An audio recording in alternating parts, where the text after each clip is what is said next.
You welcome back to this particular lesson. I'll be talking about how you can move from learning to earning.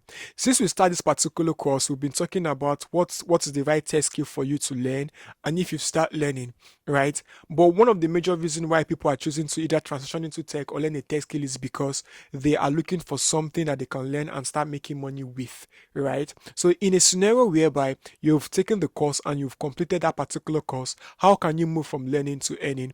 And that is what we want to discuss about in this particular lesson. We have three major ladders when it comes to moving from learning to earning, or anybody that is transitioning to tech, that they have to actually like climb through. The first ladder is the ladder of learning, which is where you are right now. So if you're watching this particular video, I'm believing that you are looking for the right tech skill to learn, right?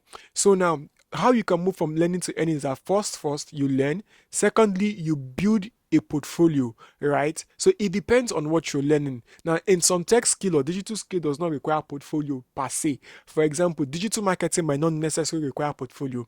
But if you choose to learn something like UI UX design, you will need to build a portfolio. If you choose to learn something like front-end web development, you will need to build a portfolio. In fact, majority of tech skills requires portfolio. So that means after learning, the next thing you should be thinking about is how can I build a portfolio? So you want to spend the next 3 to 6 months working on yourself, improving your skill, and actually building a portfolio. Now, the third thing that you want to do after building a portfolio is preparing your CV, right? So you want to ask yourself, how can I come up with an optimized tech CV? So you want to search and Google stuffs on ATS resumes. So when you Google on ATS resumes, you should learn more about ATS resume than you want to actually come up with your CV. In most cases, some professionals will also advise you to learn how to optimize your LinkedIn profile.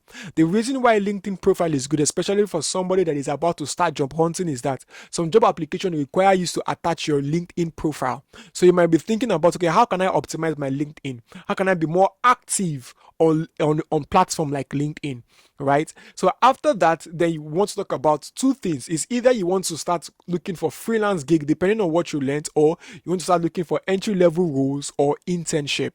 So this is where you start using platforms like LinkedIn to search for entry level roles, or you'll use platforms like Glassdoor or Indeed to search for entry level role or internship position. And at the same time, you can also use platforms like Upwork, Fiverr to actually search for freelance gig as well. So now, if you use all of these ways that I've highlighted in this particular video, you should be able to move from the points where you've learned a tech skill to the points where you're now making money with that particular tech skill. Now, just to summarize all the things I've just mentioned, number one, I said you learn first. Number two, after learning, you work on building your portfolio. After building your portfolio, you work on drafting your resume and optimizing your LinkedIn profile so that you can be discoverable on LinkedIn. Then number four, you either start applying for jobs, entry level jobs or internship, or you start applying for freelance gig. So if you use all of these things, right, you should be able to move from learning to earning, right? And at the end of the day, there is no stipulated amount of time that it might take. To some people, in their first month after learning, they secure an opportunity. Some people 3 months, some people 6 months. But the good thing is you are now in tech and you are now open for opportunities, and the more you apply, the more you increase your chances. I wish you guys all the best of luck. In the next video, we'll be continuing with the course.